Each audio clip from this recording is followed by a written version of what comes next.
Hello guys, এই হচ্ছে দীপা। দীপা হচ্ছে আমার নতুন ক্যামেরাম্যান হয়ে যাচ্ছে, তাই তো? দীপাকে আমি বলে দিই, যারা আমার ভিডিও দেখে, আমি সেলাই করতে যাই না নিচে কাকিমার কাছে, দীপা হচ্ছে দীপার মায়ের কাছে আমি যাই। দীপাকে আমি আজকে সাজিয়ে দেবো, ঠিক আছে? দীপা, তুই কি টর্চার ফিল করছিস? না।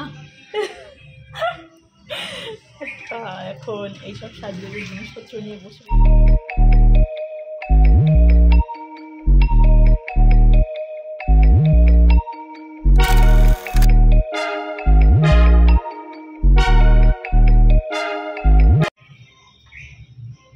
ক্যামেরাটা না জানলাতে আমরা সেট করে দিয়েছি, এখান থেকে যাতে ভালো দেখা যাবে।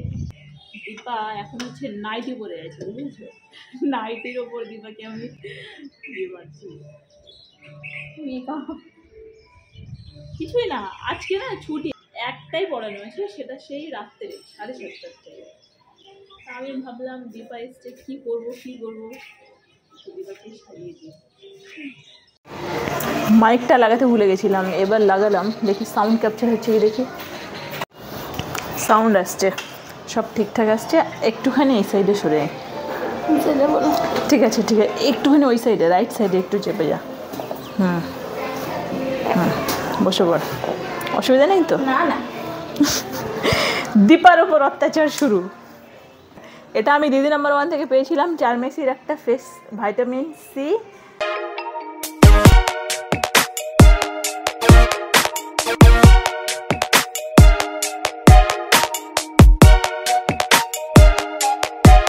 তো ঘটনা হচ্ছে যে আমি দীপার মুখে ওটা লাগিয়ে নিলাম, আর এটা হচ্ছে ফেস স্ক্যানার আর আমার আইব্রো, এটা দিয়ে দীপার ব্রোটাকে একটু সেট করে নেব।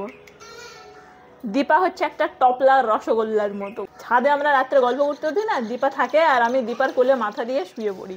মানে দীপা আমার বালিশের মতো কাজ করে। দাঁড়া, ওদিক পুচকিকে আবার কোকোমিলন চালিয়ে দিয়ে এসছে, না হলেও আবার জ্বালাতন করবে। ওকে এবার অ্যাড পড়লে কাঁদে। দাঁড়াও, অ্যাডটা পাল্টে দিয়ে আসি, দাঁড়া।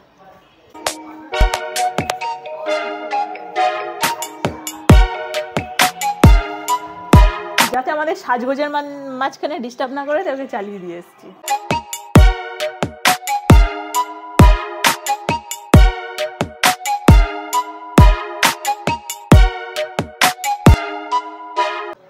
এটা ফ্লারমারের কনসিলার। দীপার আইব্রোটাকে একটুখানি সোজা সাপটা করে নিই।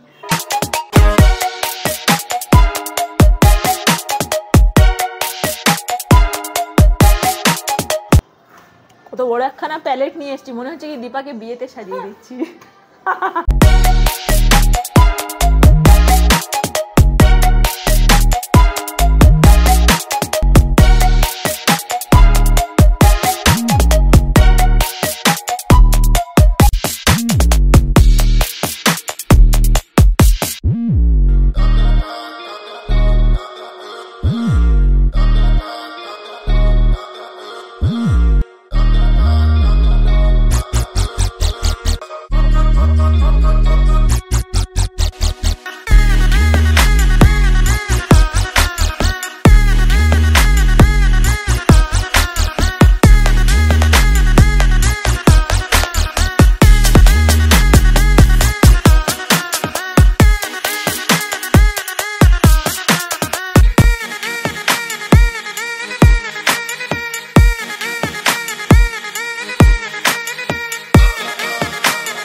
ভালো বলেছে লাবণ্যদি, ভালো বলেছে সেদিন। ও একটা বালিশ নিয়ে কোলে নিয়ে বসে আছে দীপা। লাবণ্যদি দেখে মনে হচ্ছে একটা টেডি আর একটা টেডিকে নিয়ে, সফট টয়েস নিয়ে বসে আছে। ওদের একটা সফট টয়েস যেন একটা টেডিকে নিয়ে বসে আছে।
শাড়ি পর।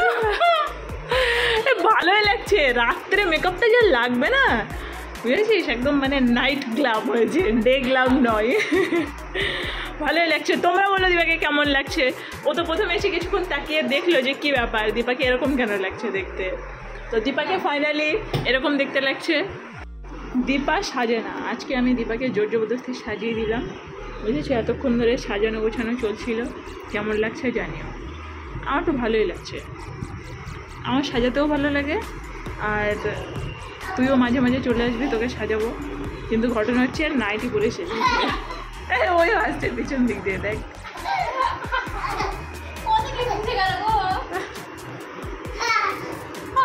না আমরা হাসছি তাই ওই হাসছি না, বুঝে।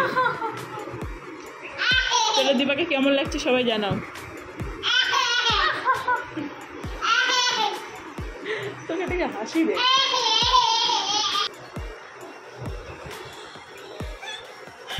সবাই বলো দীপাকে কেমন লাগছে। যথেষ্ট ভালো লাগছে, যথেষ্ট ভালো লাগছে, সুন্দর লাগছে। দীপা এখন এবার এটা নিয়ে গোটা পাড়া ঘুরবে।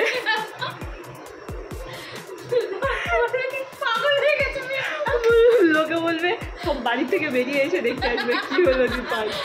ভালো লাগছে, যথেষ্ট সুন্দর লাগছে রে। তোর মনে হচ্ছে ভালো লাগছে না? যথেষ্ট সুন্দর, ভালো তো লাগছে।